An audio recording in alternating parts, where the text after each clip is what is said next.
Bonsoir à tous. Je suis en train de m'emmêler les pieds dans le fil du micro, ça commence bien. Ce soir, je pense 778 millième jour de la résistance à l'occupant. On disait ça dans le temps, vous vous rappelez ?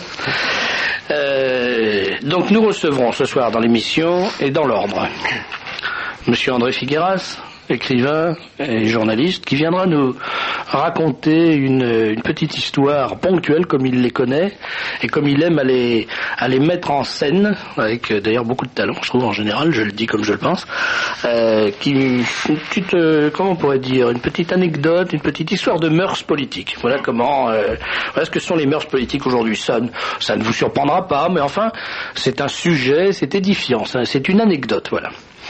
Ensuite, nous recevrons le docteur Dor. Alors, le docteur Dor, c'est l'animateur, le président, le secrétaire général, je ne sais jamais les titres, mais en tout cas, c'est quelqu'un qui représente une association extrêmement sympathique et courageuse qui s'appelle SOS Tout Petit et qui nous expliquera ce qu'est SOS Tout Petit, quelles sont ses activités, quelles sont ses ambitions, quels sont ses buts, quels sont ses moyens et quels sont ses besoins. Donc, vous savez déjà comment ça finira tout ça. Ensuite, nous recevrons Roger Olindre, avec qui nous aurons un entretien sur la situation actuelle de l'armée française au regard de la situation internationale. Qu'est-ce qu'on fait en Somalie, qu'est-ce qu'on fait en ex-Yougoslavie, qu'est-ce qu'on fait un peu partout d'ailleurs. Puis nous aurons Marc Dème, bien entendu. Nous recevrons Marie-Josée de Bravoura, qui nous présentera une nouvelle chronique, une idée qu'elle a eue de petite chronique radiophonique. Puis nous recevrons des étudiants d'Action française, enfin pas des étudiants, des jeunes camelots du roi ou candidats camelots qui nous expliqueront ce qui s'est passé précisément après la très très belle et très grande cérémonie de la Concorde, quand ils sont allés occuper l'église Sainte-Geneviève. Oui, mais ça, je sais bien que vous n'êtes pas d'accord, Philippe, mais c'est comme ça quand même. Parce que Philippe, il aime pas quand on fait il aime pas. Tout ce qui est contre la loi, enfin contre la règle, il aime pas. C'est pas comme ça qu'on prendra le pouvoir, mon pauvre. Et puis nous terminerons avec Jean Madiran, puisque vous savez que nous diffusons le mercredi soir un extrait d'un entretien que j'ai eu avec Jean Madiran, dans lequel Jean Madiran raconte sa formation de jeune intellectuel français et catholique. Alors, il nous a expliqué d'abord son enfance, puis son adolescence, sa découverte de saint Thomas d'Aquin, et si je ne m'abuse, aujourd'hui, on va parler de Maurras. Voilà un programme bien, comment dirais-je, bien rempli, enfin bien à remplir en tout cas. Mais avant, je voudrais commencer, si vous me le permettez, chers auditeurs, chères auditrices, par parler de moi-même, parce que c'est un sujet que je connais quand même pas trop mal. Et il se trouve que, comme ceux qui sont abonnés à Minute la France le savent peut-être depuis ce matin, on vient de mettre un terme à mes fonctions de directeur de Minute la France. Merci, c'est Philippe qui agite un mouchoir blanc pour me faire au revoir. Alors, plusieurs auditeurs m'avaient demandé depuis plusieurs semaines qu'est-ce qui se passe à Minute. C'était très délicat de le dire parce que les choses n'étaient pas faites. Et quand les choses ne sont pas faites, on a parfois du mal à en parler parce qu'on ne sait pas exactement dans quel sens ça va aller. Et un auditeur qui m'écrit d'ailleurs assez régulièrement, qui est un homme charmant et plein d'humour, me disait Minute la France a traversé des problèmes, vous nous en avez rarement parlé. Je sais que Radio Courtoisie n'est pas faite pour cela, mais vous nous avez juste dit une fois qu'il manquait 4000 abonnements ou plus pour que l'affaire tourne. C'est dans la presse externe que j'ai appris le passage du flambeau. Et alors il nous dit ce n'est qu'une petite critique, vous avez la pleine vision des choses et du pourquoi et du comment, et donc je suppose que vous faites pour le mieux. Alors maintenant je vais dire ce qui s'est passé exactement. Enfin exactement, je vais dire ce que je sais qui s'est passé dans la mesure où ça intéresse les lecteurs de Minute la France et les auditeurs de Radio Courtoisie qui sont en même temps lecteurs. Serge Martinez avait racheté Minute en janvier 1990 et on l'a transformé un an plus tard en Minute la France pour des raisons sur lesquelles je me suis déjà expliqué et qui me paraissaient des raisons de bon sens, c'est-à-dire que je considérais que le titre Minute avait eu son heure de gloire et j'avais participé à ce titre entre 1966 et 1986 pendant 20 ans.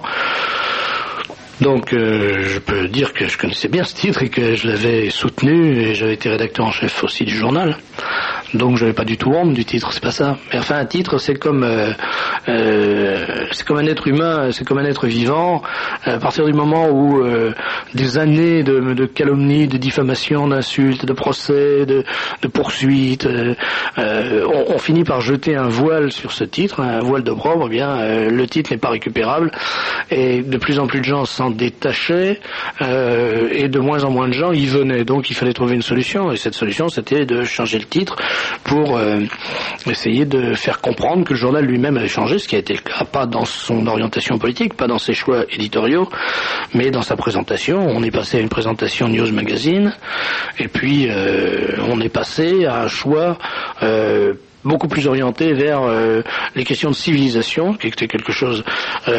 c'est une idée à laquelle Pierre Monnier m'avait amené petit à petit en me parlant de la façon dont il avait fait l'insurgé. Moi, j'étais convaincu qu'un journal, c'était surtout un moyen de dénoncer des scandales, de poursuivre des coquins politiques. Et Pierre me disait non, il y a un travail actuellement, il y a un travail de réenracinement, de réidentification. Il faut que les Français sachent mieux à quelle civilisation ils appartiennent. Et donc on avait entrepris de le faire assez modestement, mais avec des grandes signatures, comme Bernard Lugan, comme Anne Bernet, comme Pierre Monnier lui-même, comme Joseph Grec et comme bien d'autres. On avait entrepris de faire ça dans la partie arrière du journal, la deuxième moitié du journal. Ça n'a pas donné de mauvais résultats. Ça n'a simplement pas changé le phénomène d'usure des ventes qui s'est poursuivi lentement, puis qui a fini par s'arrêter. C'est-à-dire qu'on avait atteint un nombre de lecteurs qui était à peu près, je dirais, le noyau dur. Je pense pas qu'on pouvait descendre plus bas. On était à 30 000 lecteurs, plus 10 000 abonnés, ce qui faisait 40 000 exemplaires. Et puis, Serge Martinez a décidé de se consacrer à ses autres affaires. Il ne faut pas oublier que Serge Martinez c'est un chef d'entreprise. Il avait à régler de très très importants problèmes de gestion pour une entreprise qu'il avait reprise. Et il pouvait considérer qu'il ne pouvait pas mener de front une carrière politique comme il le faisait au Front National, et ses affaires de chef d'entreprise, ses occupations de chef d'entreprise, plus la direction d'un journal. Donc il a pris la décision, d'une part, de se retirer du premier plan de l'activité politique, tout en restant un militant, puisqu'il sera candidat à Paris du Front National pour les élections législatives, et également de se retirer de la direction de Minute en tant que président-directeur général et directeur de la publication du journal. Et à ce moment-là, il a passé un accord avec Gérald Penchelelli, qui lui avait été à la tête d'un groupe de presse assez proche de nos idées, qui comprend le choc du mois, la lettre de Magazine Hebdo et Entretien sur l'histoire. Pas entretien, enquête sur l'histoire. Et donc, au début de l'année, Gérald Penchelelli est devenu PDG de la Société des éditions Minute, prenant la place de Serge Martinez, et il s'est installé avec une équipe dans les locaux de Minute.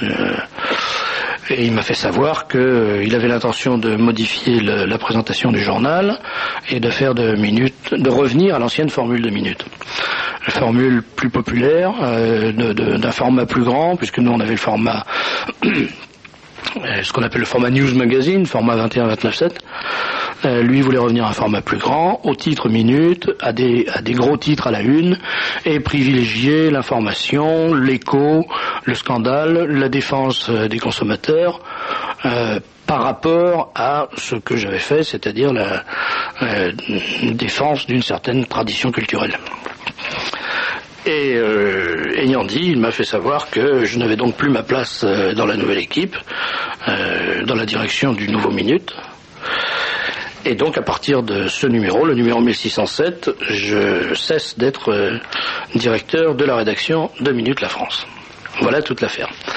Le nouveau directeur de la rédaction s'appelle Jean-Claude Vallat.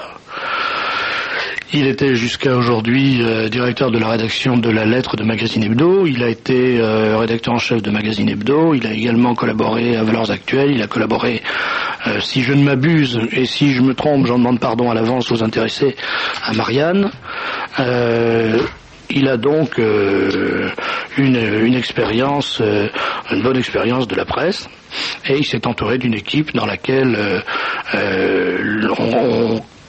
on notera la présence de Grégory Ponce, qui il y a quelques années avait écrit un livre sur l'extrême droite qui s'appelait Les Rats Noirs, également de Bruno Larebière, également de Michel Marmin, et puis de quelques autres noms que vous verrez apparaître dans les pages de Minutes à mesure que les semaines passeront. Et je dirais que le parrain spirituel, le parrain spirituel, il n'y a pas d'autre mot, le directeur de conscience du journal en quelque sorte sera, est d'ores et déjà, Alain de Benoît. Alors effectivement, ça va engager une évolution du titre.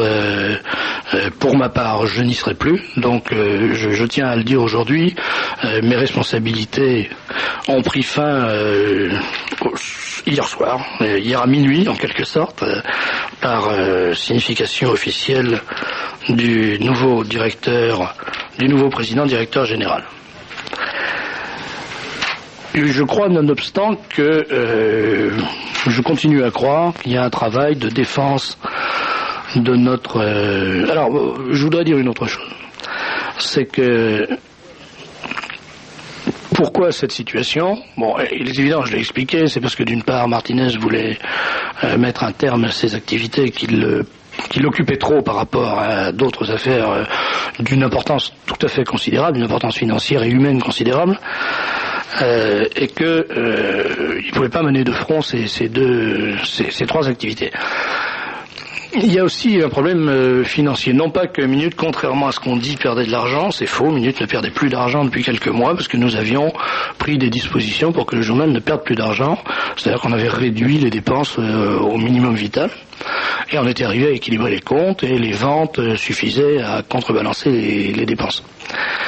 Mais le journal aurait pu avoir une situation beaucoup plus stable et beaucoup plus confortable que celle qu'il avait. Le problème en France, c'est que les Français n'arrivent pas à se mettre dans la tête cette réalité pourtant évidente, c'est que la presse, un journal, c'est un produit qui vaut ce qu'on le paye. Si on achète une paire de chaussures à 112 francs, et il ne faut pas s'étonner qu'à la première flaque d'eau, les chaussures soient pleines de flotte et qu'on ne puisse pas parcourir 50 mètres. Si on achète un journal à 10 francs, alors que sorti d'imprimerie, ce journal vaut 20 francs, ça veut dire qu'il y a quelqu'un d'autre qui paye la différence. Or, il faut savoir que ce quelqu'un d'autre, c'est la publicité. Et il faut savoir que Minutes, la France, a vécu absolument sans publicité, depuis toujours pratiquement, mais tout spécialement depuis 3 ans. Je vais vous citer un exemple qui va vous montrer l'ampleur du problème. J'avais créé dans Minutes la France des pages qui étaient des pages de vente par correspondance, de cassettes vidéo et de livres. Le gain mensuel de ces pages, qui était le seul gain publicitaire, assimilable à la publicité en tout cas, était d'environ 25 000 francs. C'est-à-dire que, pour être clair, on gagnait environ 250 000 francs par an. Le chiffre d'affaires publicitaire de Minutes la France était en gros de 250 000 francs par an. Ok ? Avez-vous une idée, André Figueras-Wood, qui est un professionnel de la presse, et un professionnel depuis de longues années, avez-vous une idée du chiffre d'affaires publicitaire brut en 91 de l'événement du jeudi? Non, mais je pense que c'est bien au moins mensuellement ce que vous dites pour vous à l'année, et même davantage peut-être. Alors, je vais vous dire, je vous ai dit que nous, c'était 250 000 francs par an. Ouais. L'événement du jeudi, c'est 200 millions par an. C'est-à-dire 20 milliards de centimes. C'est-à-dire que chaque numéro de l'événement du jeudi représente en publicité 4 millions de francs de chiffre d'affaires. Ce qui veut dire que pour contrebalancer sans publicité la force financière que représente la publicité dans l'événement du jeudi, il aurait fallu qu'on ait 400 000 lecteurs. 400 000 acheteurs en numéro. Rien que pour contrebalancer la publicité. Maintenant, il faut savoir... Je voudrais bien savoir, excusez-moi, mais si cette publicité si coûteuse rapporte ou si c'est une forme déguisée de sponsorisation. Mais ça, personne ne peut répondre à cette question, en tout cas pas moi. Mais je peux vous donner d'autres chiffres, si vous voulez, on va y venir après. C'est-à-dire que, je répète que nous avons au départ, vis-à-vis de l'événement du jeudi, un handicap de 400 000 acheteurs. Si on avait 400 000 acheteurs, ça voudrait dire que toutes les semaines, nos recettes de vente du journal représenteraient les recettes de publicité de l'événement du jeudi. À partir de quoi l'événement du jeudi devrait ajouter ses recettes de vente du journal. Mais l'événement du jeudi, c'est le 44e support de publicité français par ordre d'importance du chiffre d'affaires de publicité brute. En 91, ces chiffres ont été publiés par la correspondance de la presse. Il faut savoir que TF1, par exemple, en 91, a reçu 7 766 millions de francs, c'est-à-dire 7 milliards et demi de francs, autrement dit 700 milliards de centimes de publicité. Antenne 2, 220 milliards de centimes. RTL, 211 milliards de centimes. Alors, on descend ensuite, je continue la liste parce que la presse écrite n'arrive que loin derrière, enfin pas loin derrière. Le premier organe de presse écrite, c'est le Figaro, avec 100 milliards de centimes. Ensuite, c'est Télé 7 jours, avec 865 millions. Ensuite, le Figaro Magazine, 850 millions. Le Monde, 689 millions. L'Express, 675 millions. Madame Figaro, 666 millions. Le Nouvel Observateur, 550 millions. Elle, 547 millions. Le Quotidien du Médecin, 481 millions. France Rail,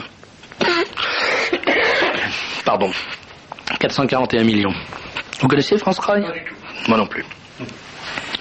Puis Téléstar, Femme Actuelle, Canal+, Paris Match, Les Échos, Nostalgie, Europe 2, Le Parisien, Télérama, Marie-Claire, Télépoche, Le Point, 287 millions. De publicité. VSD, 268 millions. Pardon. Libération, 253 millions.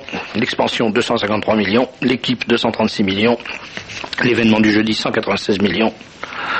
France Soir, 180 millions. Prima, 177 millions. Télé Loisirs, 172 millions. Alors nous, avec nos 250 000 francs, on n'est même pas dérisoire. Ça veut dire que si les lecteurs ne se substituent pas au minimum à cette carence, eh bien ça ne peut pas marcher.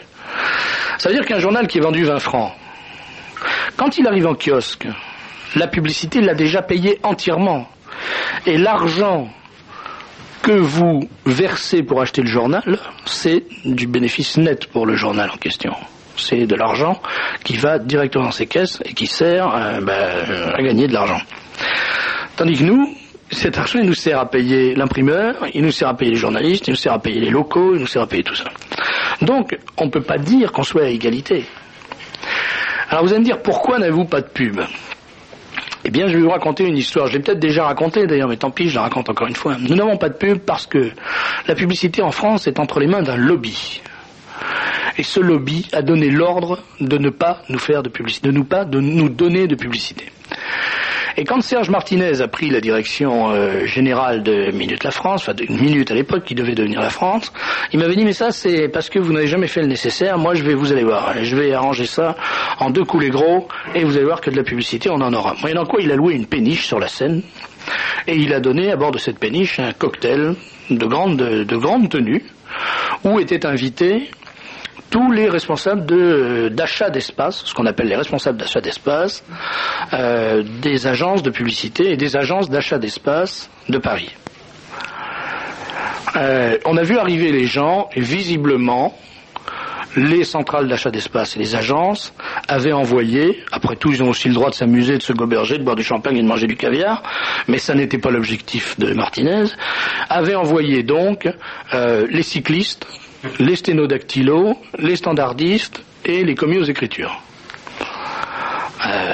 qui sont montés à bord de la péniche, qui se sont littéralement goinfrés, et ça ils aimaient beaucoup le champagne et le caviar visiblement, et à partir des invitations qui étaient numérotées, nous avons fait tirage à la faveur duquel nous avons distribué, pour appâter en quelque sorte les annonceurs, ou pour appâter les acheteurs d'espace, des pages de publicité gratuites. Alors, le premier tiré avait gagné, je crois, 2 pages, quatrième de couverture gratuite, ce qui représente un joli cadeau. Le deuxième, une couverture, une quatrième de couverture. Le troisième, une troisième de couverture.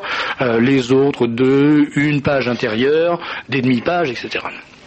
Et on a comme ça distribué, je prends une vingtaine de prix, alors qu'il y avait 50 personnes dans la salle. Quand je dis distribuer, c'est une façon de parler, parce que pas un seul des lauréats, pas un seul n'est venu chercher son lot. Pas un. Ça, c'est la première anecdote qui montre bien qu'il n'était absolument pas question de passer même gratuitement de la publicité dans Minute. Et la deuxième anecdote, elle est encore plus belle. J'avais un ami j'ai toujours un ami d'ailleurs, qui est en France un des principaux distributeurs d'un produit dont je ne donnerai pas l'identification parce que ça pourrait attirer des ennuis à cet ami. Et il m'avait dit, bon écoute, je te propose une chose, tu vends ce produit par l'intermédiaire d'une page de publicité dans le journal, je ne paye pas la page de publicité car mes commanditaires ne veulent pas que je fasse de publicité, dans Minute, mais en revanche, je vous fais une ristourne de 50% sur le prix du produit. Ce qui fait que si vous réalisez des belles ventes, ça vous permettra de gagner un petit peu d'argent. Ce que nous avons fait. Eh bien, les commanditaires l'ont convoqué en lui disant « Mais on vous a dit de ne pas publier de publicité dans Minute. » Il a dit « Mais c'est pas de la publicité, et je leur fais simplement des conditions commerciales, ils m'achètent le produit, et ils le revendent, et ils prennent au passage leur commission. » Et ces commanditaires lui ont dit « Non, non, il n'est pas question de ça, il n'est pas question que vous fournissiez à Minute. C'est interdit. » Alors il a dit « Non, ce qui est interdit, c'est le refus de vente. Et s'ils veulent m'acheter, je ne peux pas leur refuser la vente. » Non, non, eh bien, prenons le risque du refus de vente, mais il n'est pas question de voir nos produits référencés dans Minute. Voilà pourquoi nous n'avons pas de publicité. Parce qu'un lobby a décidé que, exerçant un contrôle farouche, jaloux, totalitaire sur la publicité de la presse française, il allait priver la presse nationale, la presse dite d'extrême droite, de cette publicité. Alors évidemment, quand on regarde ce qu'était Minute la France et qu'on met à côté le Figaro Magazine, on se dit qu'on ne peut pas rivaliser. Le Figaro Magazine est vendu, je ne sais pas combien, même pas 10 francs, je crois. Je ne sais pas combien coûte le Figaro Magazine, je ne sais pas du tout. Enfin, le lot Figaro Magazine, Madame Figaro, Figaro Télé, le Figaro du jour, je ne sais pas du tout ce que ça coûte. Mais enfin, si on compare avec ça, je ne sais pas si c'est 30 francs, je crois pas, ça me paraît beaucoup trop cher. Si on compare avec Minute, il est évident qu'on ne fait pas le poids. Seulement, je vous rappelle que quand vous achetez le Figaro Magazine, le Figaro Madame et le Figaro Télé, vous achetez un journal qui a déjà touché en publicité, d'une part 1,142 milliard, d'autre part 689 millions, d'autre part encore 628 millions, et enfin 537 millions, c'est-à-dire 6 et 6, 12 et 5, 17, et 1, 27, ça fait pratiquement 300 millions de francs de publicité qui ont été payés d'avance, et nous avons 250 000 francs de publicité, c'est-à-dire exactement 1 million de fois, pardon, je dis une bêtise, exactement 1000 fois moins. C'est 25 francs, c'est ça, le package, comme on dit, Figaro Magazine, Figaro Madame, Figaro Télé et Figaro du samedi. Donc ces gens-là, qui sont parfaitement respectables, travaillent sur un produit qui, au début de l'année en quelque sorte, a déjà un chiffre d'affaires publicitaire de 300 millions de francs. Qu'est-ce que je dis, 300 millions, pardon, de 3 milliards de francs. De 3 milliards de francs. Et malgré tout, je ne suis pas absolument certain que leur compte soit en équilibre. Là, c'est leur problème, là, mais c'est pas de ma faute. Tandis que Minute la France, on arrive et on n'a rien. Voilà ce qu'il faut savoir. Et puis il y a un autre aspect. Parce qu'on nous dit, mais on ne parle pas de votre journal. Pourquoi ne parle-t-on pas de votre journal? Je vais vous donner une explication, je vais vous donner un exemple. Il y a 3 semaines, on a sorti un papier avec une annonce à la une sur la SACEM. Bon. C'est pas rien. La SACEM, c'est une énorme société privée dont l'activité est de recueillir les redevances que notamment les boîtes de nuit, enfin tous les gens qui diffusent de la musique payent, la SACEM rassemble ces redevances et reverse en quelque sorte la redevance aux compositeurs. C'est une très belle idée, c'est une idée très intéressante. Il se trouve simplement que la SACEM fonctionne d'une façon particulière. Et que c'est une société qui a de très gros frais apparemment. Alors nous avons fait un papier là-dessus, très détaillé, dans lequel nous expliquions le fonctionnement de la SACEM, etc. Je peux vous dire que dans les milieux spécialisés, ce papier a fait un scandale énorme, énorme. Dans la presse, absolument personne n'en a parlé. Absolument personne. Et ce matin, alors je rappelle que c'est Minute La France qui a sorti cette affaire. Ce matin, dans le Figaro, dans le supplément La vie des médias et de la publicité du Figaro, je vois dans la rubrique confidentielle, qui est tenue par l'excellent Claude Jacquemart et par Roland Miail, je lis ça, SACEM. Alors je dis, tiens, il va être question de nous pour une fois. La nouvelle croisade d'Ayache. Et je lis, l'éditeur Alain Ayache vient de déposer un recours devant le Conseil de la concurrence contre la position monopolistique, les pratiques anticoncurrentielles de la SACEM, dont le directeur général Jean-Loup Tournier, notre photo, sera consacré aujourd'hui à Cannes, homme de l'année, etc. Autrement dit, nous on fait un numéro entier sur une affaire, sur un véritable scandale. Personne n'en parle. Mais quand Ayache fait ce qu'il fait généralement, c'est-à-dire un coup de comme ça, de pub, un coup de brio, etc. Pof, tout le monde se jette sur lui pour dire Ayache c'est formidable, le meilleur, spécial dernière, c'est bien ce qu'ils font. J'ai rien contre le meilleur et spécial dernière, mais je dis pourquoi attribuer à Ayache ce que Minute a fait? C'est complètement fou.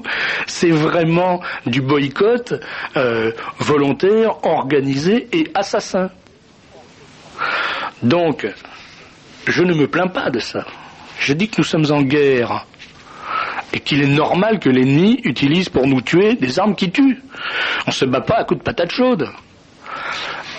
Ce que je dis en revanche, c'est que ceux pour qui nous combattons, s'ils ne nous soutiennent pas, ben alors ça sert à rien, on va crever, et c'est ce qui se passe, on a crevé.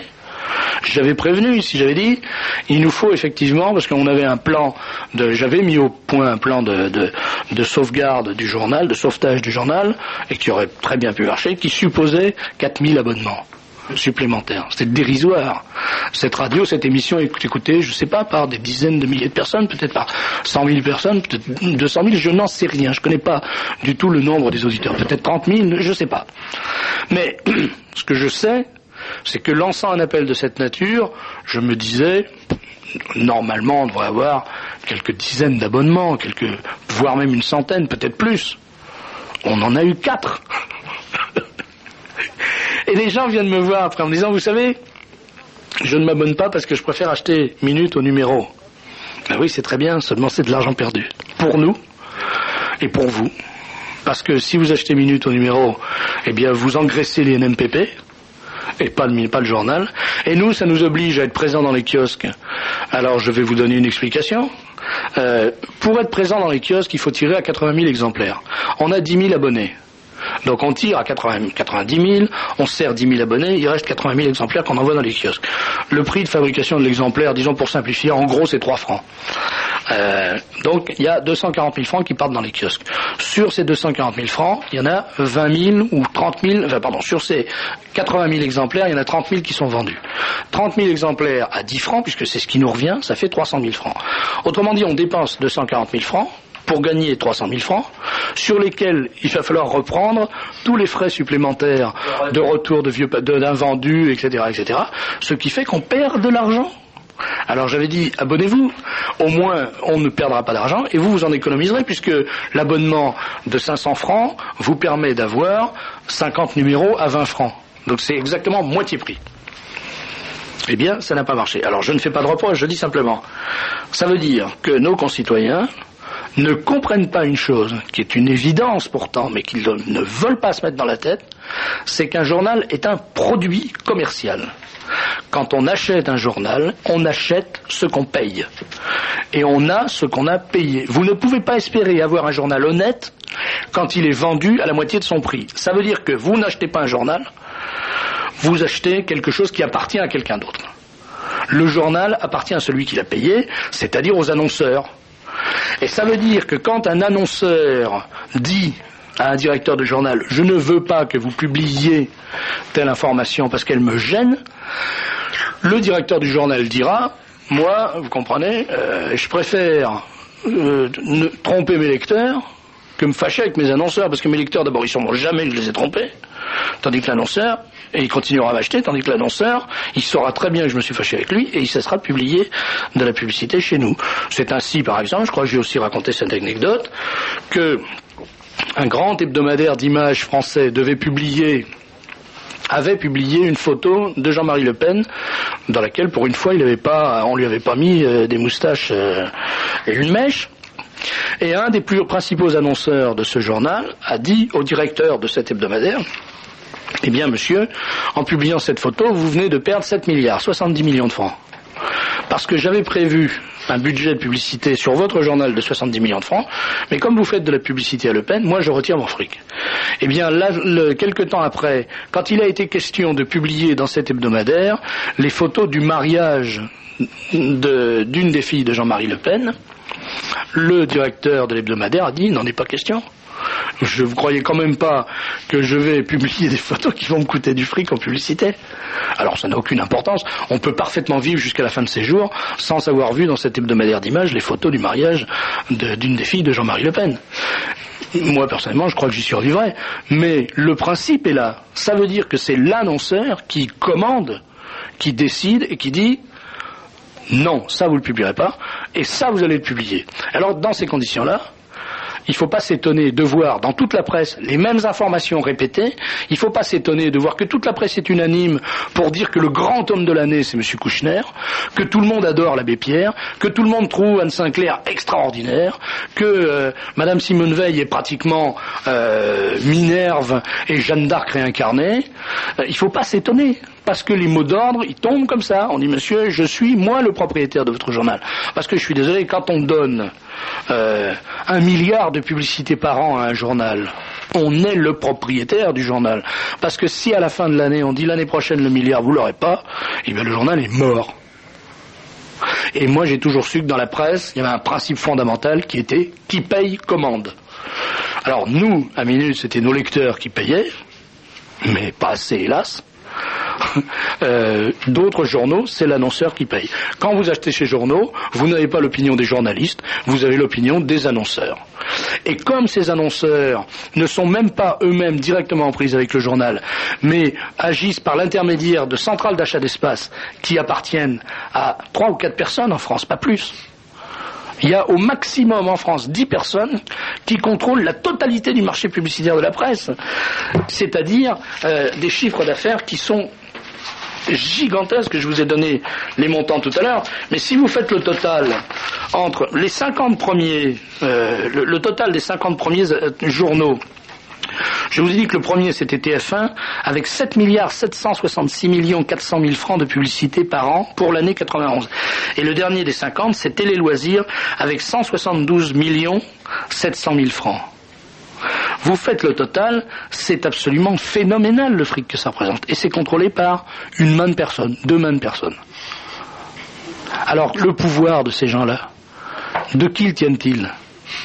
Qu'est-ce qu'ils en font? Qui peut le contrôler? Et où est le contre-pouvoir? Si ça n'est pas vous qui exercez ce contre-pouvoir en achetant les journaux, personne ne le fera. En achetant les journaux sans publicité, personne ne le fera. Et vous aurez une information qui aura été dictée par ces 10 personnes. Voilà l'affaire, toute l'affaire enfin toute l'affaire, c'est pas toute l'affaire, mais voilà quelques vérités qu'il faut savoir sur la réalité de la presse en France. Alors, pour le reste, donc moi je quitte, je suis quitté par Minute, et j'ai l'intention de poursuivre le combat que j'ai mené pendant 3 ans. Je vais donc mettre sur pied avec une équipe qui sera constituée d'ailleurs de la plupart des éléments de l'ancienne équipe de Minute La France. Je vais envisager de créer un hebdomadaire qui sera vendu exclusivement par abonnement parce que je veux pas donner d'argent au NMPP, et qui ne sera dans lequel il n'y aura strictement aucune publicité, sauf publicité pour des livres de la famille, des disques, des cassettes et des objets de de culture, du matériel de culture. Je vais lancer cette idée. Si vous êtes sensible à ce projet, c'est très simple, vous m'envoyez un mot en me disant oui, on vous soutient, ça paraît une bonne idée, on est d'accord, on s'abonnera éventuellement, j'ai besoin de savoir où je mets les pieds en quelque sorte, si ça correspond réellement à un besoin de la famille. Moi je le crois, ça n'existe pas à l'heure actuelle dans la famille, il y a beaucoup de journaux qui existent, mais qui ne mettent pas en avant cet aspect de notre vie qui à mon avis est primordial, c'est-à-dire l'aspect civilisation. Voilà, on en reparlera. J'ai été très long, mais je crois que j'avais droit à un petit tombeau, comme on disait dans le temps, n'est-ce pas André? Oui. On va écouter un tout petit peu de musique, si vous voulez, parce que j'ai reçu, une espèce de Père Noël est passé au journal et a déposé un disque qui me paraît intéressant, parce que d'abord, la pianiste est ravissante, elle s'appelle Françoise de Mullier, vous me direz que ravissante ou pas, ça n'a pas beaucoup d'importance, ce qui est intéressant, c'est de savoir si elle joue bien du piano, et elle joue Chopin, Liszt et Rachmaninoff. On va écouter le premier morceau du disque, et puis on verra bien. Je crois que c'est un nocturne de Chopin, si je ne m'abuse, non? Ou si c'est pas un nocturne de Chopin, c'est peut-être un petit morceau de Liszt. Mais non, c'est justement les cloches de Genève de l'ami Franz Liszt.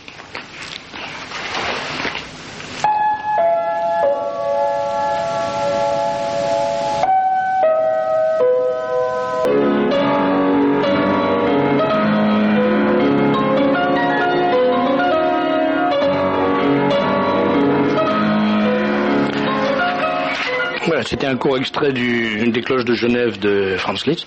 Voilà une dame qui sait jouer du piano indiscutablement. Je crois que. Alors c'est un disque qu'on peut se procurer, je sais pas où. Et voilà, comme ça c'est parfait. Il n'y a pas du tout d'indication. Peut-être qu'on me le fera savoir. Je sais pas. On verra ça tout à l'heure. Mon cher André, merci d'être parmi nous ce soir. Alors je vous laisse la parole. Écoutez, vous allez nous raconter cette petite anecdote qui illustre les mœurs politiques françaises. Voilà, et qui l'illustre sur un exemple modeste, puisqu'il s'agit d'une ville assez petite qui est Romorantin en Sologne. 18 000 habitants, c'est pas considérable, et c'est une ville qui se trouve dans la même situation que la quasi-totalité des communes françaises, dont je ne sais d'ailleurs pas comment elles sortiront, c'est-à-dire endettées.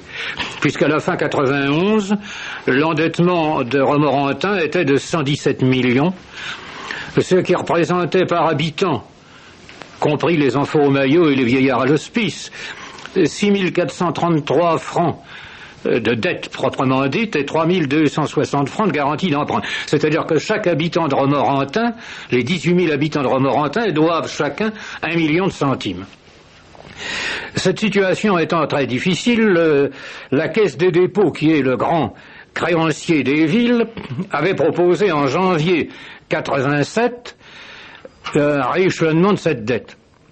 Et l'affaire était pratiquement bouclée lorsque le maire de Romorantin, qui s'appelle Jeanny Lorgeau, dont j'ignorais jusqu'à présent l'existence, je l'avoue humblement, et il est pourtant aussi député socialiste, Monsieur Lorgeau, par l'intermédiaire d'un nommé Magistrello que nous allons retrouver longuement, cherche à obtenir une solution meilleure que celle que lui propose la Caisse des dépôts. Et Magistrello lui dit, mais j'ai un cabinet qui s'appelle cabinet Perrin qui va vous arranger ça d'une manière épatante.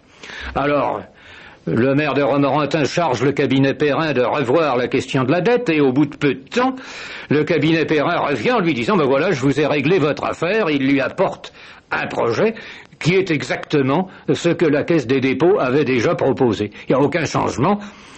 Donc la ville n'y gagne rien, mais en revanche elle y perd quelque chose, puisque pour avoir obtenu ce qui était déjà obtenu, le cabinet Perrin présente une facture de 2 249 034 francs 18 centimes. C'est très précis. Bien, alors la ville paye cette commission, honnêtement, et le cabinet Perrin reverse à monsieur Magistrello 1 67 400 francs pour lui avoir procuré cette commande et ce travail et cette rémunération. Ce monsieur Magistrello, qui vient donc de gagner un gros million sans se donner énormément de mal, c'est assez commode à Romorantin de gagner de l'argent. Si vous avez maintenant un peu de temps libre, vous pourriez aller voir. Faire un tour à Romorantin. Avec un coup de téléphone, on gagne 1 million. C'est pas mal, 1 million lourd, bien entendu. Pour honoraires commerciaux de prospection et de présentation de clientèle mis en rapport jusqu'à la concrétisation. Voilà. Ça vaut 1 47 400 francs.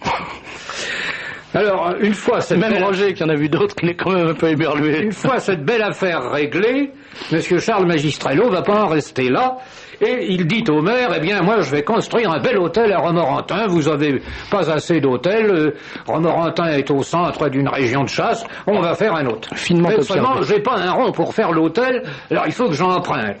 Et je vais emprunter la totalité du devis.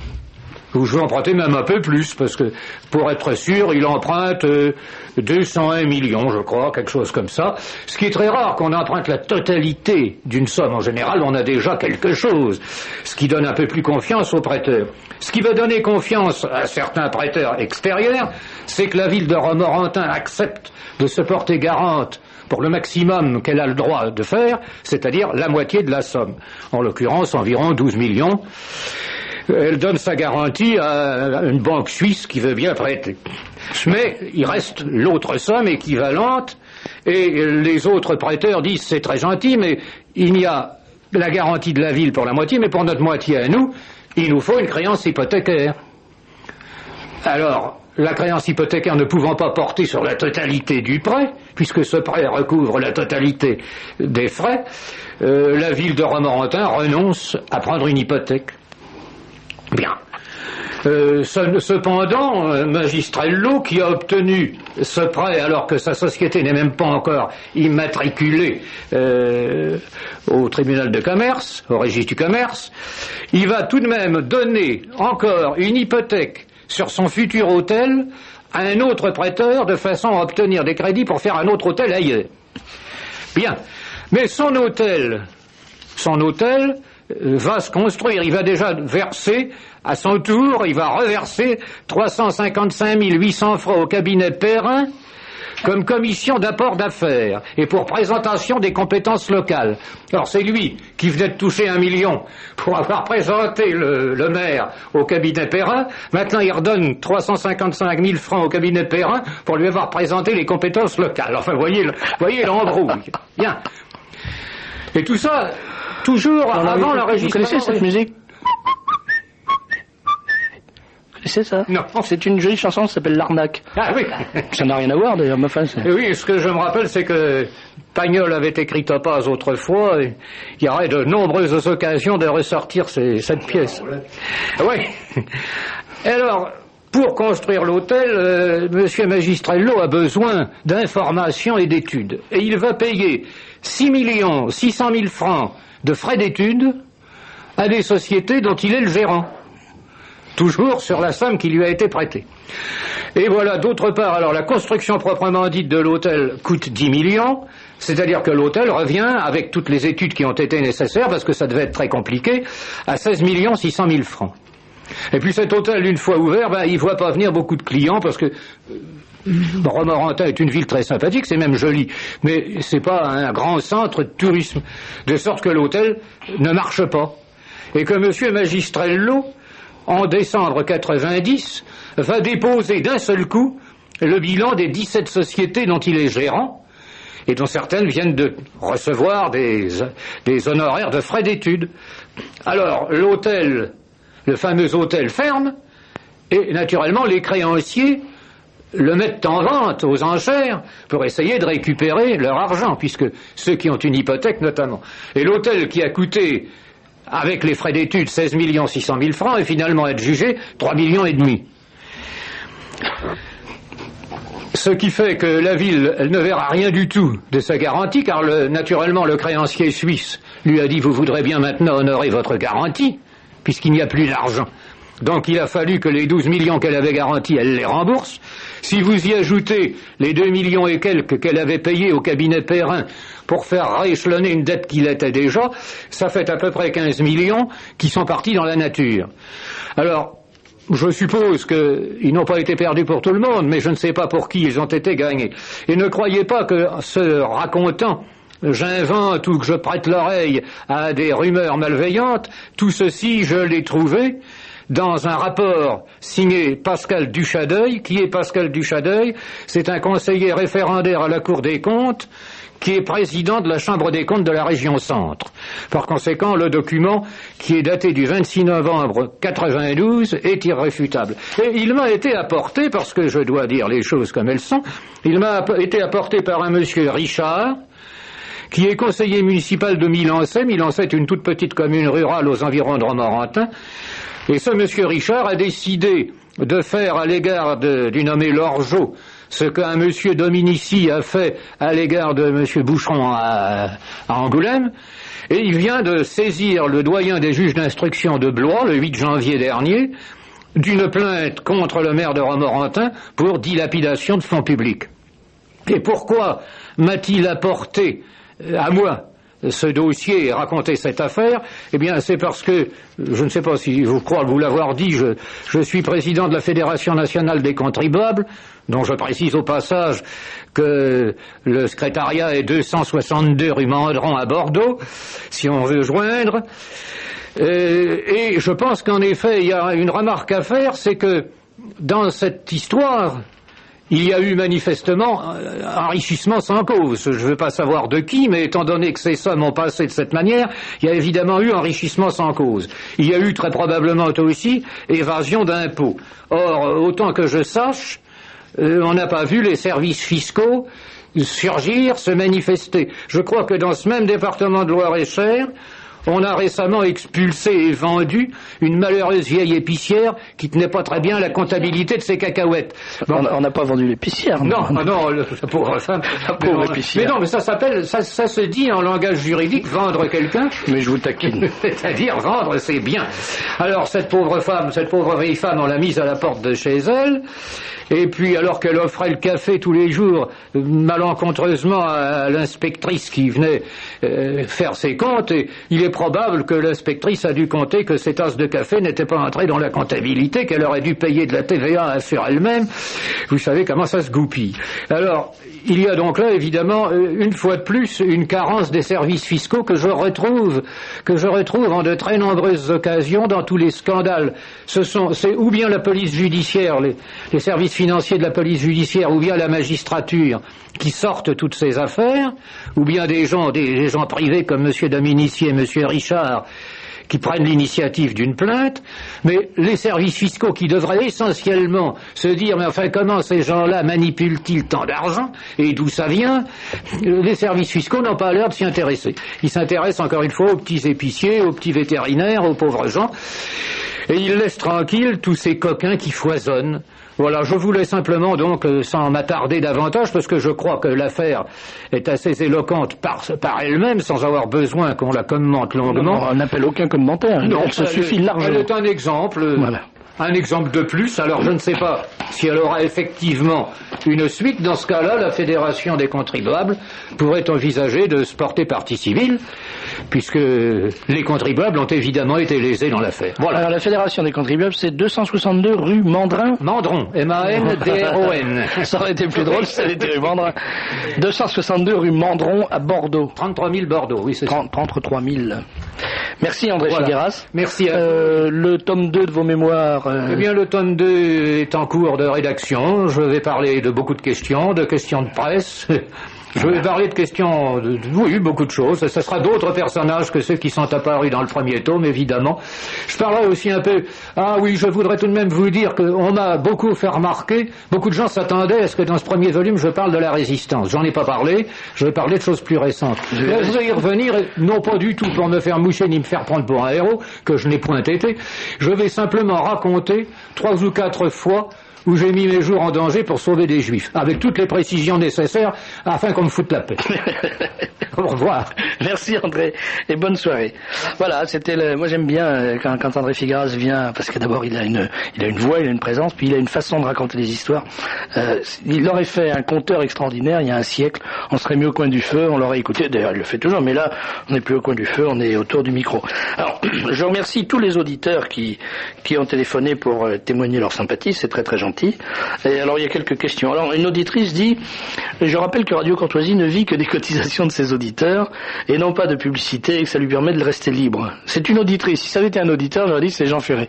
Mais comme c'est une auditrice, alors oui, bien sûr, hein, simplement il y a une toute petite différence, madame, entre Radio Courtoisie et un journal, c'est que Radio Courtoisie, tout le monde est bénévole.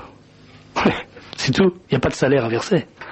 Tandis que dans un journal, il faut payer les salaires. D'autre part, Radio Courtoisie n'a pas acheté de papier, n'a pas à payer d'imprimeur. Et à l'échelle financière d'une radio réalisée entièrement par des bénévoles n'est évidemment pas celle d'un journal. Et alors j'ajoute que si Minute avait eu autant d'abonnés que Radio Courtoisie a d'adhérents, eh ben la question que j'évoquais tout à l'heure ne se serait jamais posée. Jamais. C'est-à-dire que le journal aurait vécu dans un état de véritable prospérité. Parce qu'on avait 10 000 abonnés à 500 francs. Et j'imagine que Radio Courtoisie, je ne connais pas le chiffre des adhérents de Radio Courtoisie, mais j'imagine qu'on a beaucoup plus de 10 000 abonnés à 200 francs. Donc, ou à 250 francs, c'est la nouvelle cotisation, c'est 250 francs. Ça me vient la preuve que j'écoute mal. Hein. J'ai honte d'ailleurs. Donc, la comparaison ne vaut pas. Elle vaut sur un point précis. C'est vrai que l'absence de publicité est d'une garantie de liberté. D'où viennent ces masses d'argent de la publicité, puisqu'on dit qu'il n'y a d'argent nulle part pour faire quoi que ce soit? Il y a une auditrice qui pose cette question, et puis un auditeur qui apporte la réponse, qui dit mais la publicité est déductible des bénéfices d'une société, le bénéfice est donc moins important, l'impôt est donc moins important, la recette est moindre pour l'État, et c'est le contribuable lambda qui fait la différence. Ben c'est vrai, c'est évident, c'est-à-dire que tout l'investissement publicitaire est contrebalancé par des baisses de recettes fiscales. Enfin ça c'est un petit peu compliqué parce qu'on pourrait dire aussi que ça fait travailler les agences de publicité qui payent des impôts. Les coupables sont les kiosquiers et les marchands qui dissimulent les journaux et ne les exposent pas. C'est vrai mais pas complètement, c'est-à-dire que un journal il est exposé à partir du moment où sa vente représente un avantage pour le kiosquier. Le kiosquier c'est un commerçant, il va pas occuper une partie de son étalage avec un produit dont il sait qu'il ne le vendra pas.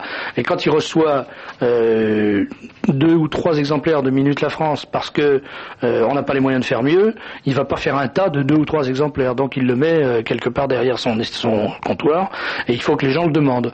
Or, ainsi qu'on va le voir dans plusieurs lettres, plusieurs appels qui suivent, les lecteurs ont peur de Minute, ont peur de réclamer Minute. Il y a une auditrice qui dit l'idée de l'abonnement n'est pas une bonne chose, le courrier étant remis au gardien d'immeuble, il en résulte des désagréments. C'est un auditeur qui dit ça. Un autre auditeur nous dit que il ne veut pas recevoir Minute par correspondance parce qu'il a peur que ses voisins le sachent. C'est quand même pas un journal pornographique, faut pas exagérer. C'est un journal politique, c'est vrai, d'information politique et qui appartient à la droite. Mais enfin, si on a honte de mener ce combat, il faut arrêter tout de suite. Si on a honte de nos idées, il faut changer d'idée. Ça, c'est aussi simple que ça. Hein. Il y a une auditrice téléphone pour nous dire qu'elle a travaillé 7 ans dans une agence de publicité parisienne et qu'elle s'est vue licenciée 2 ans en raison de ses positions politiques et religieuses et que depuis elle reste au chômage. C'est la confirmation de ce que j'expliquais tout à l'heure. Et puis alors plusieurs auditeurs me demandent de donner les coordonnées de la publication à naître. C'est un peu tôt. Attendez que l'enfant soit venu au monde, on donnera son prénom, son adresse et vous pourrez lui envoyer une timbale. Voilà, pour le baptême. Beaucoup d'appels. Je vous remercie encore une fois tous les auditeurs qui téléphonent pour dire leur sympathie, leur amitié.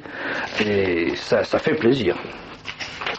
Qu'est-ce que je voulais dire d'autre Oui, alors ça c'est effectivement Philippe qui fait remarquer que la publicité provoque une augmentation des ventes, donc un chiffre d'affaires supplémentaire, donc une DVA payée, etc. C'est très compliqué l'histoire de la fiscalité de la presse et de la publicité. Alors on va pas rentrer là-dedans parce que ça mériterait un trop long débat et qui serait pas forcément passionnant. Mon cher docteur Dor, bonsoir. Bonsoir, monsieur Beckett. Alors donc vous êtes quelqu'un dans SOS Tout Petit. Alors quel est votre titre pour qu'on en finisse avec ces mystères? Tout simplement, je suis celui qui a fondé voilà, SOS Tout Petit il y a un peu plus de 6 ans. Je suis à la Pitié-Salpêtrière. Vous êtes obstétricien ou... Non, pas du tout. Enfin, je m'occupe d'anatomie et d'organogenèse, et plus spécialement d'embryologie cardiaque à la Pitié. Ceci depuis déjà une vingtaine d'années. Mais est-ce que c'est à cause de ça? Non. J'avoue que j'étais pédiatre en Afrique assez longtemps, et au fond j'ai toujours beaucoup aimé les petits et pensé qu'ils pouvaient disparaître comme ça sans crier gare. C'était si la fondation de SOS Tout Petit a vu le jour, c'est que j'étais dans le désespoir.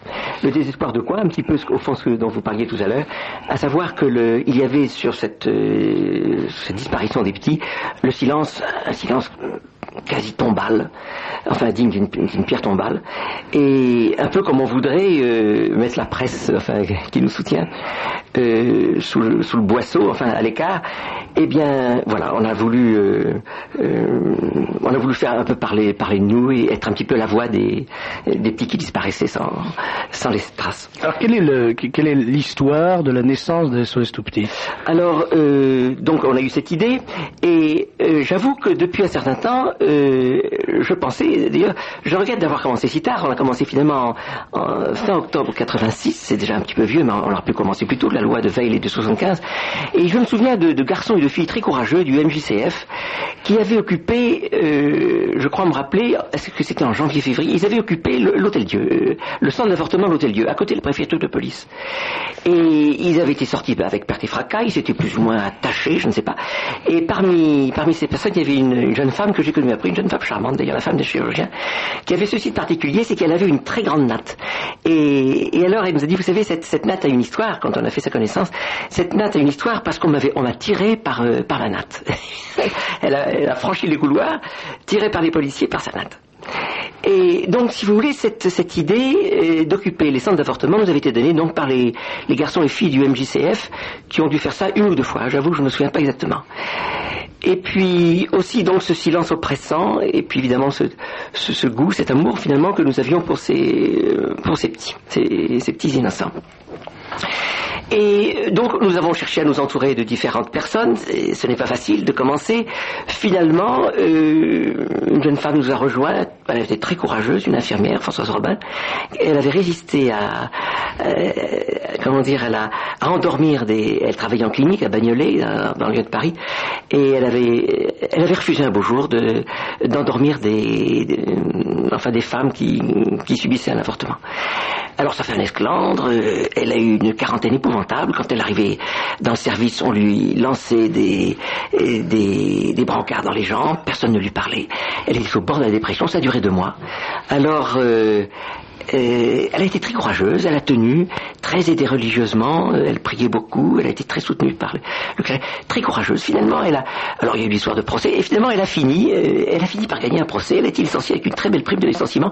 Finalement, son courage, je dirais, l'a illustré, l'a élevé, et finalement, matériellement, je dirais, lui a été bénéfique. Voilà. Alors peu à peu, nous étions un certain nombre. La première fois, c'était le 10 janvier 87. Nous étions à Tenon. Nous étions une quarantaine, sans savoir ce qu'on allait faire d'ailleurs, parce que c'était assez nouveau. On était dans le hall. On a plus ou moins bien fait ce qu'il fallait faire, on ne sait pas, on a essayé de promener un petit peu dans les couloirs. Et bon, c'était la première fois, nous avions déjà des banderoles à l'époque. Et maintenant, nous avons peut-être pas tout à fait la même façon, mais voilà ce que nous faisons actuellement. Nous entrons dans tout d'abord, pardonnez-moi, nous sommes un mouvement confessionnel. Nous sommes consacrés au Sacré-Cœur, à la Sainte Vierge et à Saint-Joseph. Et nous avons pour habitude de nous réunir un jour de semaine ou un samedi. Le samedi c'est plus facile, il y a plus de monde, c'est un jour où les gens ne travaillent pas en général, donc ils sont mobilisables. Et alors nous allons à une messe, en général c'est la c'est la médaille miraculeuse, à 8h du matin. Et après la messe, nous nous retrouvons, et puis après c'est le départ 8h40. Il est bien entendu que personne ne connaît la destination finale de l'endroit où nous allons, parce que nous aurions dû... D'ailleurs c'est arrivé, nous avons eu quelqu'un qui s'est infiltré, c'est une histoire terrible. Mais en principe, donc c'est même tout à fait tenu secret. Nous arrivons, et dans le hall, nous disons tout simplement, voilà, nous savons qu'il y a des avortements dans cette clinique ou dans ce service, et nous venons porter secours à ces petits. Nous nous installons ici très pacifiquement. Nous installons une icône avec une femme et un enfant, l'image de la faiblesse, de la tendresse. Nous prions autour, mais de façon assez calme, assez douce. On ne veut pas effrayer tout le monde, mais nous sommes présents. À l'extérieur, il y a des personnes des militants qui distribuent des tracts. Nous avons nos banderoles. Je leur dis qu'est-ce qui se passe? Ah bon, par exemple.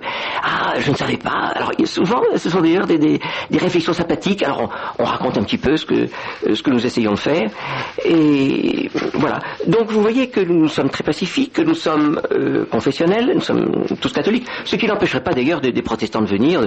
On les écarte pas du tout contre eux ou d'autres, des juifs, même des francs-maçons ou des athées, ils peuvent venir, mais à condition de respecter la règle du jeu, bien entendu. Donc vous n'êtes pas sectaire? Non, on n'est pas sectaire, franchement pas. Nous sommes confessionnels, mais pas sectaires.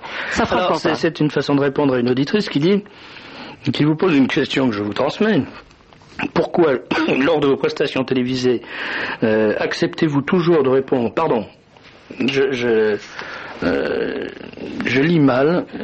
Évitez-vous toujours de répondre aux questions vous demandant votre opinion sur la contraception?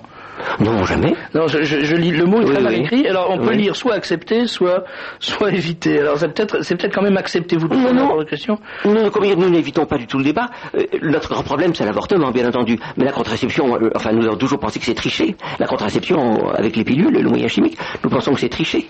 Que le seul moyen, c'est d'être maître de soi. La contraception, c'est un laxisme. Nous n'avons rien à cacher.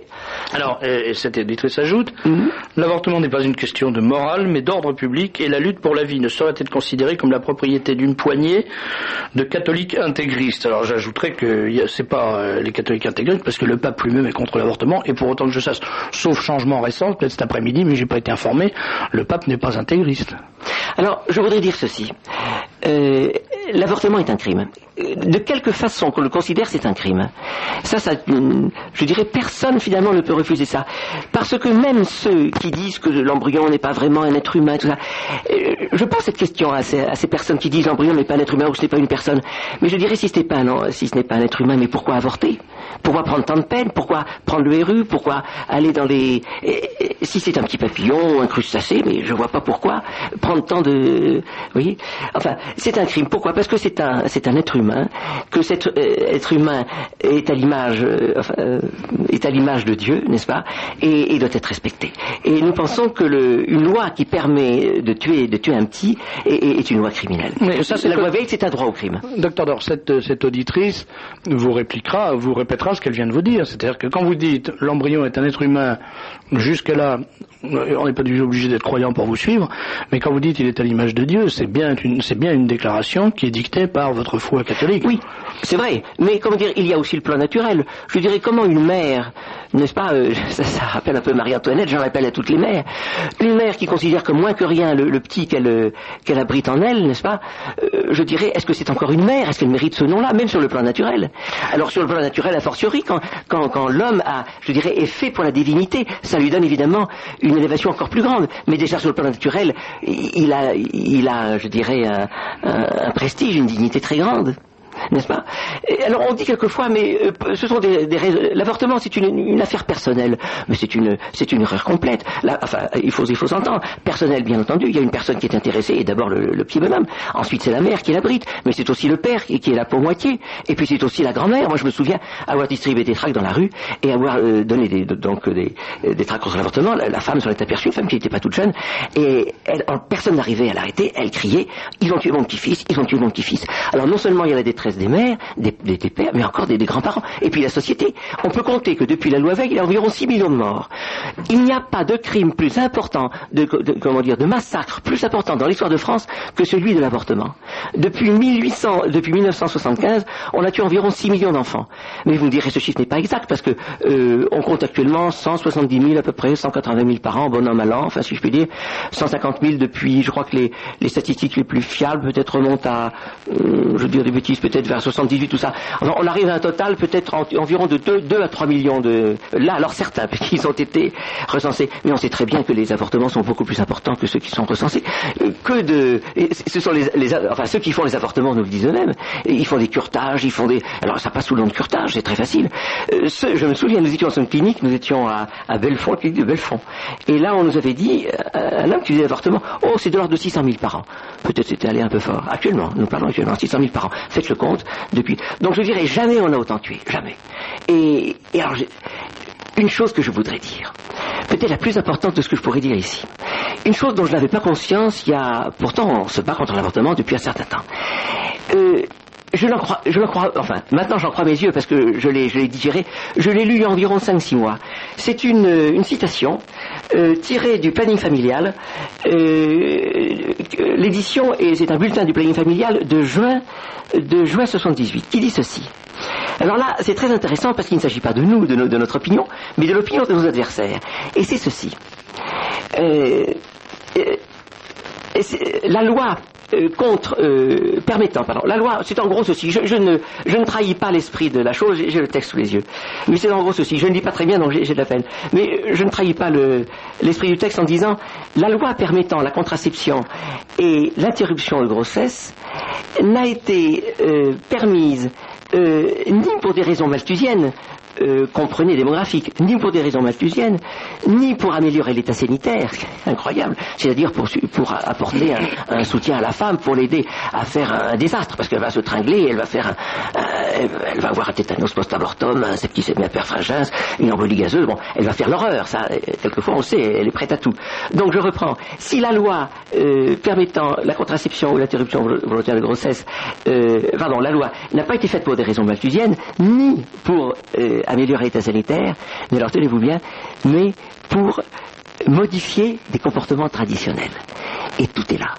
Car le problème, ce n'est pas de porter secours à qui que ce soit, ce n'est pas pour les problèmes démographiques, ce n'est pas ça. Le problème, c'est de libérer la femme de ses complexes traditionnels, c'est-à-dire de la peur qu'elle aurait à tuer son propre enfant, au sens naturel du mot, et au sens surnaturel, bien sûr. Donc, je dirais, une femme qui tue son enfant ne peut pas montrer davantage d'autonomie, davantage de liberté, davantage de libération, davantage de révolte. Elle est proprement révolutionnaire en tuant son enfant. Elle ne peut pas faire de sacrifice plus grand. En quelque sorte, nous sommes là au cœur, je dirais, des ténèbres, n'est-ce pas? Si une femme tue son enfant, elle est révolutionnaire jusqu'au fond de l'âme, n'est-ce pas? Elle donne son âme à la révolution, elle donne son âme à Satan. Je crois que c'est... Et alors, ceci veut dire que finalement, l'avortement n'est pas une affaire, je dirais, subsidiaire, une affaire périphérique. Non, c'est au cœur même. Je dis, et vous savez que ces lois ont été faites par les francs-maçons. Ils l'ont avoué aussi, oui, décidément. Bien sûr. N'est-ce pas? Et alors, c'est une chose incroyable. C'est Pierre Simon qui a... C'est Pierre Simon, il a dit à la télévision. Grand maître de la Grande Loge. Voilà. Et alors, je dirais, la libération de la femme, la révolution, finalement, qu'il désire, n'est-ce pas, a fait 6 millions de morts, on peut le dire à Pierre Simon, car j'entends encore cette phrase de Rocard. Rocard est aussi au Grand Orient, je crois. On lui posait la question en 74. J'avais l'oreille vissée à la radio à ce moment-là. On lui disait, mais monsieur Rocard, là, êtes-vous pour ou contre l'avortement? Alors il avait répondu, mais vous savez, un peu comme il répond. D'abord, il répond pas, puis après il répond à toute vitesse. Alors il dit ceci, mais je suis pour l'avortement. Et si je suis pour l'avortement, c'est par humanisme. Mais alors, monsieur Rocard, votre humanisme, il a fait 6 millions de morts. Est-ce vraiment un humanisme? La même question, je la pose à Jean Bernard, qui m'a dit exactement la même chose. J'avais été au comité d'éthique. Jean Bernard, président des comités d'éthique, maintenant ce n'est plus lui, mais enfin il l'a été pendant longtemps, n'est-ce pas? Il disait, mais c'est par humanisme. Mais qu'est-ce que c'est que cet humanisme? On l'a bien compris, c'est un humanisme athée, c'est un humanisme maçonnique. Moi j'accuse les francs-maçons d'avoir tué comme jamais personne n'a tué sur Terre. Jamais. Je le dis en toute vérité, parce qu'on ne peut pas dire le contraire. Je ne vois pas quelqu'un qui puisse me contredire là-dessus. C'est pas que j'en ai forcément contre les francs-maçons. Enfin, vous comprenez-moi bien, je suis chrétien, donc je dirais les francs-maçons, ce sont mes frères comme les communistes ou tout ce que vous voulez, mais j'en ai à la maçonnerie. Il n'y a pas, actuellement, n'est-ce pas, les communistes le communisme a plus ou moins disparu. Bon. Mais la maçonnerie, je dirais, elle est toujours bien présente, elle n'a jamais été aussi présente, et ce sont les suppôts de Satan. On ne peut pas dire autre chose. Ils sont au cœur de la révolution, et l'avortement est au cœur de la révolution. Ils veulent pervertir la société, n'est-ce pas, en pervertissant la femme, c'est ce que disait Lénine. Si vous tenez la femme, vous tenez la société. Eh bien, ça fait du bien d'entendre ça. C'est un langage qu'on n'entend pas souvent sur les chaînes de télévision et sur les ondes des stations de radio. Ça, il faut bien reconnaître. Je voudrais ajouter ceci. Le Bill Clinton. Celui-là, il ne fait que commencer. Le pauvre diable. À 2 jours après, il n'a rien de plus pressé. Comme quoi l'avortement est au cœur des événements. 2 jours après son installation au pouvoir, il croit bon d'élargir encore l'avortement et de permettre, enfin, d'autoriser bientôt le RE 436. Que les Américains savent, mais ils le savent sans doute, qu'il y a déjà 30 millions de morts avec, je dirais, jamais on a entendu. Il y a eu 250 000 morts sur le théâtre pacifique et le théâtre allemand, le théâtre européen, du côté américain. Ils ont perdu finalement pas tellement de monde. Enfin, c'est 250 000 de trop, bien entendu. Mais 250 000 hommes. Eh bien, je dirais actuellement, enfin, depuis 73, depuis la loi Roe contre Wade, eh bien, permettant l'avortement, ils ont tué 30 millions de petits Américains, de toutes les couleurs, entre parenthèses. Il y a d'ailleurs un signe, c'est un signe, moi je crois au signe, alors je le souligne celui-là, c'est que les 2 premières décisions prises par le nouveau président des États-Unis, ça a été d'une part de revenir au laxisme en matière d'assassinat des enfants, par les dispositions légales sur l'avortement, et d'autre part d'autoriser les homosexuels à être dans l'armée. Bon, alors je veux dire, après tout, les homosexuels dans l'armée, je crois que c'est pas plus gai pour eux que pour ceux qui les entourent, et j'ai pas l'impression que ça va être un grand progrès humain pour eux de se retrouver au milieu d'une bande de gars qui vont être au courant de leurs tendances et qui risquent de leur faire comprendre qu'ils les partagent pas. Mais est-ce qu'il y avait une urgence aussi absolue? Est-ce que le président des États-Unis, en accédant à ses fonctions, le lendemain du jour où il a prêté serment sur la Bible, car c'est ça qui se passe, il prête serment sur la Bible. Sur la Bible. C'est la première chose qu'il fait, c'est de dire il faut tuer des bébés, et puis deuxièmement, il faut que les homosexuels puissent être militaires. Ou que les militaires puissent être homosexuels. Est-ce que je peux ajouter quelque chose? Bien sûr. Vous me direz, mais peut-être avec les nouvelles, il y a des législatives en perspective, on peut espérer quelque chose. Après tout, la droite... Alors moi je dis, pour moi c'est une bataille de francs-maçons. Il y a autant de francs-maçons à droite, enfin à droite entendons-nous entre guillemets, à droite qu'à gauche. Je n'ai aucun espoir.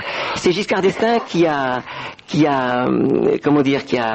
lui de droite soi-disant, qui a lancé la loi.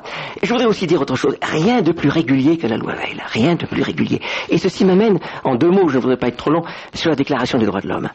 Il n'y a rien de plus régulier que la loi Veil. C'est-à-dire que la loi a été présentée par le gouvernement, en l'occurrence M. Chirac et Mme Veil, enfin qui était ministre de la Santé.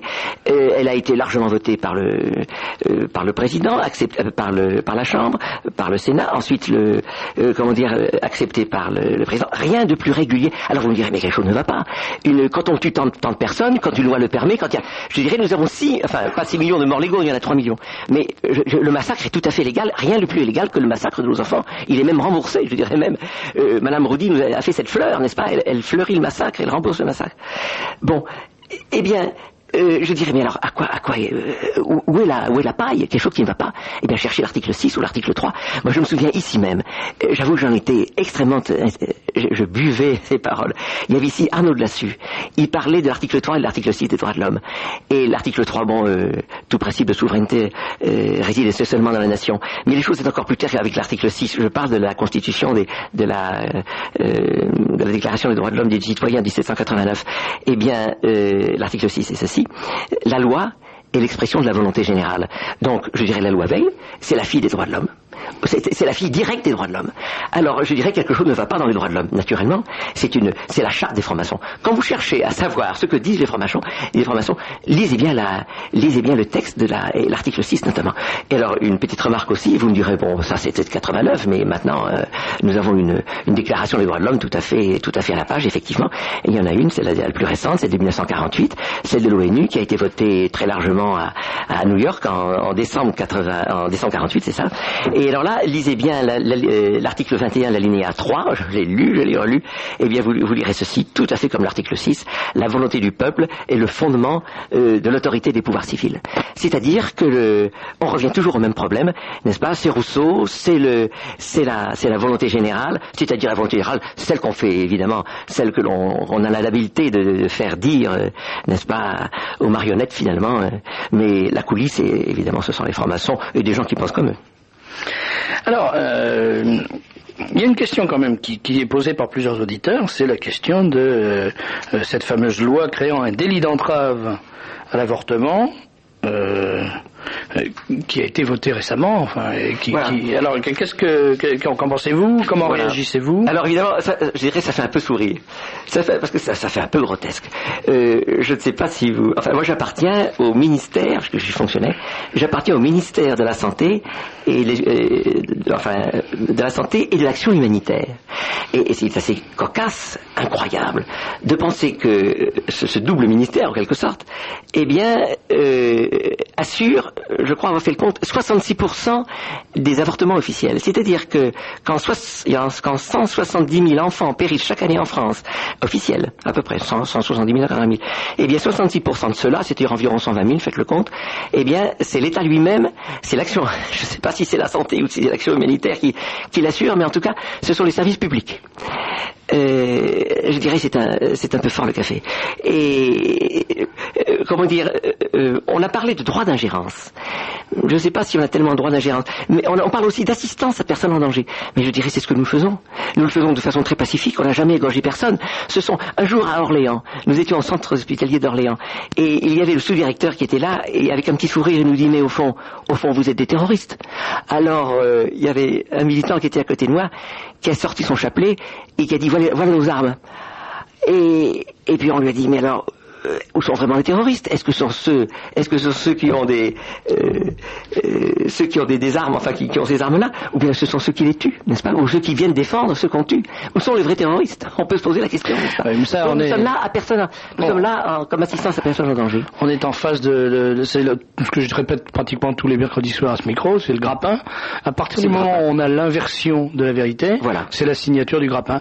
Et quand on vous dit, quand des gens qui passent leur vie, enfin des gens qui ont prononcé le serment d'Esculape, qui consacrent leur vie de 8h du matin à 6h du soir à tuer des bébés dans le ventre de leur mère, viennent vous dire quand vous arrivez avec un chapelet pour les dissuader de continuer, pour dissuader les mères de se faire avorter, vous dire à vous êtes des terroristes, ça si c'est pas signé de celui d'en bas, je me demande qui peut oser proférer une contre-vérité aussi éclatante aux yeux du monde. Mais voilà. Vous me donnez encore le temps d'une toute petite anecdote? Oui. Nous étions à Saint-Sébastien, à côté de Nantes, dans une clinique tout à fait moderne, tout à fait, les femmes accouchaient dans l'eau, dans la musique, enfin tout se passait. J'avoue, c'était une très belle clinique, mais on y faisait des avortements.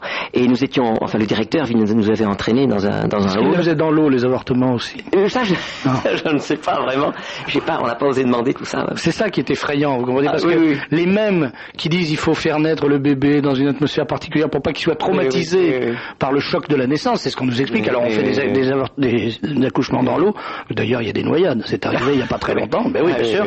Parce que c'est très chic, c'est américain, c'est le côté le retour à l'état de nature, c'est le côté marsouin ou dauphin du bébé et tout. Et les mêmes qui font ça, quand ils ont fini de faire accoucher dans l'eau pour pas traumatiser le bébé, ils prennent une tringle à rideau et ils vont égorger le bébé dans le ventre de sa mère. Ce sont des monstres, les gens qui pratiquent comme ça. Oui, bien entendu.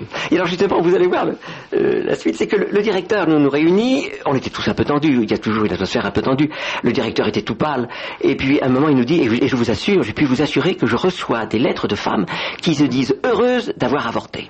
Ça, c'est un problème intéressant. C'est une question que les auditrices peuvent poser, certaines en tout cas. Réponse, alors, encore un garçon à côté de moi, il tremblait lui aussi. Il a dit ceci: avez-vous reçu des lettres de l'enfant? Oui. Alors, docteur Dor, vous avez une adresse à laquelle on peut manifester. Alors, je voudrais dire une chose, on ne demande pas d'argent du tout. Nous vivons, ça c'est, je dirais, c'est un peu spécial, mais finalement, on n'a pas besoin d'argent. Ça change un peu nos auditeurs. Ça change un peu les auditeurs. On ne réclame pas d'argent, mais des militants. Alors, évidemment, les militants vont dire, tout ça c'est bien joli, mais on risque quelque chose. Ah, c'est vrai qu'on risque. Je dois vous dire que plus ça va, plus on risque. Mais après tout, la vie c'est ça. Moi, je crois que si nous avons risqué quelque chose et que la loi, les cœurs changent, si Dieu est mieux aimé, si les petits sont entourés, réconfortés, je dirais, eh bien, je dirais, il n'y a pas de trop gros risque pour ça. Alors, j'invite tout le monde à venir. Bien entendu, je donne le numéro de l'association. C'est, le téléphone 47 83 97 42. Et je leur dis que nous avons bientôt une manifestation. J'ajoute aussi que, assez proche, qu'il n'est quand même pas trop de crainte, parce que actuellement, il semble qu'actuellement, il y a eu un recours constitutionnel de 61 sénateurs pour, la loi, le projet Neyers soit déjoué en quelque sorte, à savoir que donc ce délit d'intervention ne soit pas accepté. Pour l'instant, on est dans mais ça peut changer évidemment. Donc nous sommes un peu dans l'incertitude. On craint, je crois, dans le quart d'heure, on ne craint pas grand-chose. Plus tard, ça, je ne sais pas. J'avoue, je ne sais pas. Mais après tout, si nous allons en prison et si nous payons des amendes, après tout, je dirais, nous aurons autant que possible le cœur léger. Et nous aurons la joie d'avoir essayé. Vous appelez au combat et vous suivrons ceux qui voudront combattre à vos côtés. Et que Dieu nous garde. Et que Dieu donne la victoire. Comme disait Jeanne d'Arc. Le téléphone 47 83 97 42, le téléphone des SOS tout petit. Docteur Dor, merci beaucoup. Merci infiniment. Et puis revenez nous voir à l'occasion pour nous tenir au courant c'est une joie de la suite de vos activités. Nous aussi, nous sommes exclus.